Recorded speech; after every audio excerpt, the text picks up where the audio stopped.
Joe Biden's cognitive decline is worse than ever.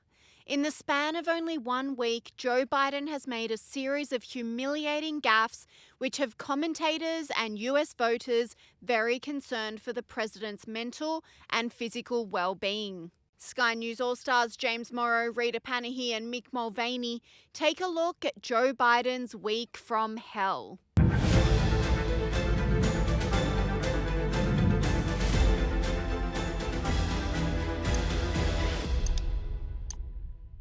Joe Biden's health, like his polling numbers, has taken a nosedive, and it's making everyone on the blue side very nervous in the lead up to the November election. Republicans were rubbing their hands together last week as footage of Joe Biden making a fool of himself at a D-Day commemoration rolled in, reveals Sky News All-Star James Morrow.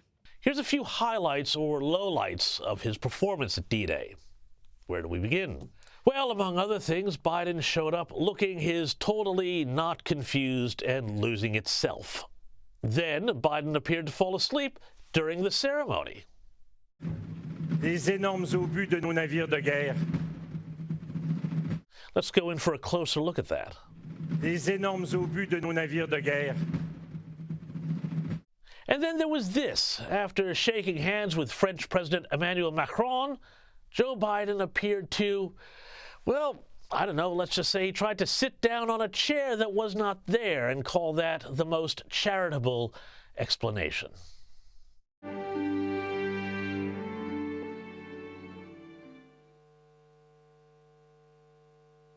Distinguished guests, please welcome the Honorable... But, you can see how sharp and on the ball he is behind closed doors. And then, moments after that, that's Dr. Jill, to you, Biden, escorted Biden out while Macron stayed back to greet veterans. My gosh, what a show. In addition to confused mumbles and stumbles at the D-Day commemoration, James Morrow revealed Joe Biden's speech sounded a lot like Ronald Reagan's from the same event 40 years ago. Commemorations of the 40th anniversary of D-Day 40 years ago. American broadcaster Clay Travis compared the two speeches, and, well, you be the judge. At last the hour had come.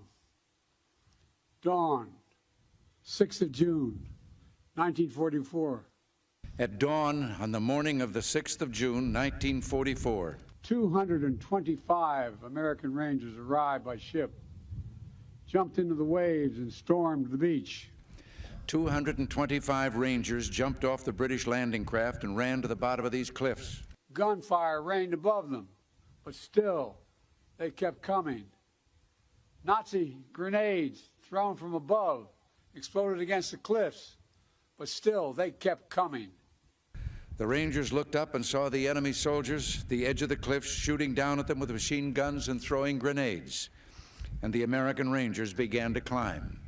They launched their ladders, their ropes, and grappling hooks, and they began to climb. They shot rope ladders over the face of these cliffs and began to pull themselves up. When the Nazis cut their ladders, the Rangers used the ropes.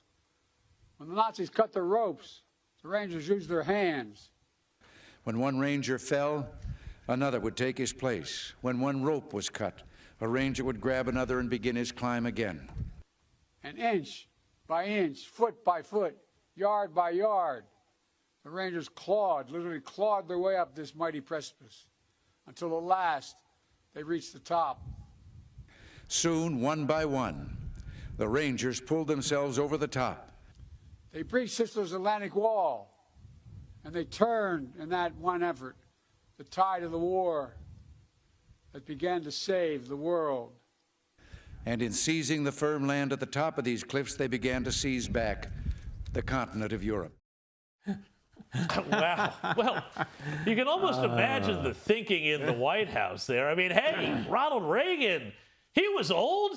He won 49 states going into his second term with 59% of the popular vote. I got an idea. Let's rip off his speeches. Hey, just crazy enough to work. And I got to say, great work and well done to all involved. Former White House Chief of Staff Mick Mulvaney agrees, saying Joe Biden's cognition is slipping by the day. More and more people in the media are finally beginning to talk about Biden and his physical decline and all the things that keep happening on the world stage. Now, a little bit later in the program, I'm going to show more of what happened at the D-Day commemorations. But Mick Mulvaney, when you see things like the president's odd behavior at massively important events, like the 80th anniversary of D-Day, including appearing to fall asleep, being confused about where he was going when he got out of his car, and a lot of other stuff, what does this tell you about, A, his ability to get through the next debate, but also what other world leaders are thinking about who's at the helm of the U.S.? Yeah, James, that second point is especially important now here on the as we go into the weekend of the 80th anniversary of the D-Day invasions. Keep in mind, the day that Joe Biden left for France, the Wall Street Journal, a very prominent newspaper here in the United States, ran a front page story about what happens behind closed doors with Joe Biden. And it was a scathing attack on his capacity, on his ability to essentially do the job. And the Democrats came out absolutely howling about it and trotted out all sorts of comments from other world leaders saying how capable that Joe Biden was. It sort of provide a balance to this Wall Street Journal accusation. And then you see what you saw today at Normandy, which was stunning, on the stage with Macron, and clearly just not in the right mind to be president of the United States. So it's going to be a bigger issue as we move to the debates. Keep in mind, we're less than a month away now from the first debate. And I fully expect Joe Biden to be capable that evening because there's ways to manage his capacity on short terms. There's drugs you can use, et cetera. Maybe we'll talk about that before we get to the debate. But all eyes of the world, not just of the U.S., will be on Joe Biden, not only just at the debate here at the end of this month, but from now until the next election, because the man is clearly slipping. And Mick Mulvaney doubled down, saying Joe Biden has always had a reputation for being famously stupid, but his abilities have dramatically declined as he has aged. Well, Mick, I mean, you've been chief of staff to Donald Trump. You know what it's like inside a White House. You know how a president will be, in public versus in private. But where is this great, with it, hyper-competent, doing quadratic equations in his head, Joe Biden, that they say, behind closed doors, he's sharp as a tack? Why don't we see this out on screen? Yeah, because that Joe Biden never existed. Look, he's not always been, 120 years old. He has been younger and been more capable, there's no question, but no one ever accused Joe Biden of doing quadratic equations. I mean, no one, he was able to find the door by himself to get out of a room. At this point, we're not really sure that's by himself. But no, Joe Biden, I think another senator years ago described him as one of the most famously stupid members of the Senate. And I think that was another Democrat who said that. So no, listen, you don't have to be a genius to be the president of the United States. There's no question about that, but you have to be there. You have to be on the job. You have to be competent to do it. And I think the things like what we saw today on the stage at Normandy are going to continue to raise the questions as to whether or not Joe Biden can do the job. Look, this is how it boils down, and this is how I explain it to people in this country. See if this resonates. The president also raised some eyebrows at the recent Juneteenth celebration at the White House, seemingly unable to move whilst people danced around him.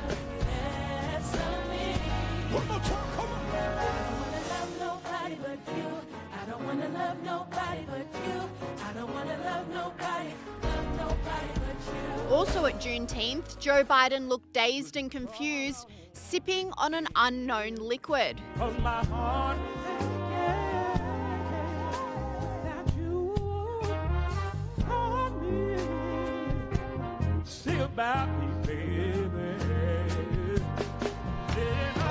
And his speech for the event wasn't much better, with Joe Biden stumbling his way through yet another word salad. She knew so long as she was denied, our freedom can never be secured. Sky News All-Star Rita Panahi revealed a scathing expose on Joe Biden by the Wall Street Journal, which spoke to several people close to the president, all of them providing worrying insights into his mental decline. Now let's talk about the US, and the Wall Street Journal is perhaps stating the obvious here in a feature piece called "Behind Closed Doors, Biden Shows Signs of Slipping." In a well-researched piece, the Wall Street Journal interviewed 45 insiders close to the president, both Republicans and Democrats, who said When President Biden met with congressional leaders in the West Wing in January to negotiate a Ukraine funding deal, he read from notes to make obvious points, paused for extended periods, and sometimes closed his eyes for so long that some in the room wondered whether he had tuned out. And I wonder what, fallen asleep. Former House Speaker Kevin McCarthy told the Wall Street Journal, "I used to meet with him when he was Vice President. I'd go to his house. He's not the same person. He would ramble. He always had cards. He couldn't negotiate another way. He was going back to all the old stuff that had been done for a long time. And he was shocked when I'd say, 'No, Mr. President, we talked about that meetings ago. We are done with that.'" Kosha, I don't think anyone is too shocked by this other than rusted on Democrats. His decline is obvious. It's not just behind closed doors.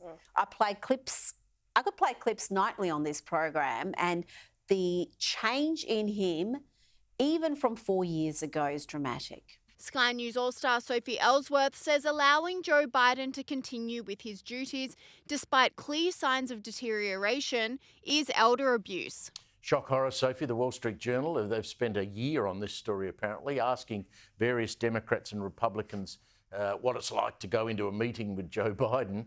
And what do they find? Oh, he might have dementia. Who would have thought? Well, he has, got quite a few issues, Steve, when he's definitely in front of the public. He stumbles over his words. He gets facts and figures wrong. He falls upstairs. He even calls his own children the wrong names. We shouldn't laugh. I mean, it's sad. I think it is a problem, Steve. Democrats need to front up and say, "Look, this bloke can't do it." Steve, sometimes it feels like this is a case of elder abuse. I mean, sometimes Good way to put it is looking at Joe Biden going, "I just don't think this is okay that he's up there." He doesn't seem to know what he's saying. And all of this talk of Joe Biden's struggles have many counting down the days until he is replaced, says the Daily Telegraph columnist Tim Blair. A fascinating report here that I want to go to was in the Wall Street Journal, and it's quoting insiders being worried about President Joe Biden's capabilities behind closed doors. It says when President Biden met with congressional leaders in the West Wing in January to negotiate Ukraine funding deals, he spoke so softly at times that some participants struggled to hear him. According to 5 people who were familiar with the meeting, they paused for extended periods, and sometimes he closed his eyes for so long that some in the room wonder whether he'd tuned out. I think they're probably racing over to check for a pulse. And before I get your thoughts on this, let's just have a look. This is the latest. This is in the last 24 hours. Joe Biden, again, just seemingly all at sea. I think the thing about, let me put it this way. I remember when I was vice president. Yeah, what do you think of that, Tim? I think it's a lie. I don't think he does remember when he was vice president. I don't think he remembers a lot of things. The thing that's interesting about this piece in the Wall Street Journal is it says that, people are concerned about Biden, behind closed doors. Well, it's not as though we need to be reminded about what he's about behind closed doors. We're seeing him right out in front of those doors, making a clown of himself every week. I mean, if you look back even a couple of years at Biden's speeches, the decline is really, really kicking in. And I can't really see, I mean, you keep talking about it, Chris, about him not making it all the way to the election. That's becoming a very real thing, isn't it? Sky News All-Star Kristen Tate agrees, saying if Joe Biden does make it to the election, he'll be taking on the basement strategy that served him well during the last election. Everybody knows exactly what's going on here. Even Biden supporters, Chris, they all know that he can't do this job. He physically and mentally cannot do this job. And they're not even trying to hide it anymore. The administration's not even trying. So what they're going to attempt to do instead is, again, just kind of push him away into the basement and point at Donald Trump and say, look at that big, mean, orange, no good, bad man over there. He's an insurrectionist and a domestic terrorist. Go vote against him, because if you don't, democracy is dead. That is the strategy. And it's all they've got. Again, I guess the black swan event could be if they pull Biden out at the last minute and swap him out with someone else. But I still reckon it's on. Do that. I still reckon it's on.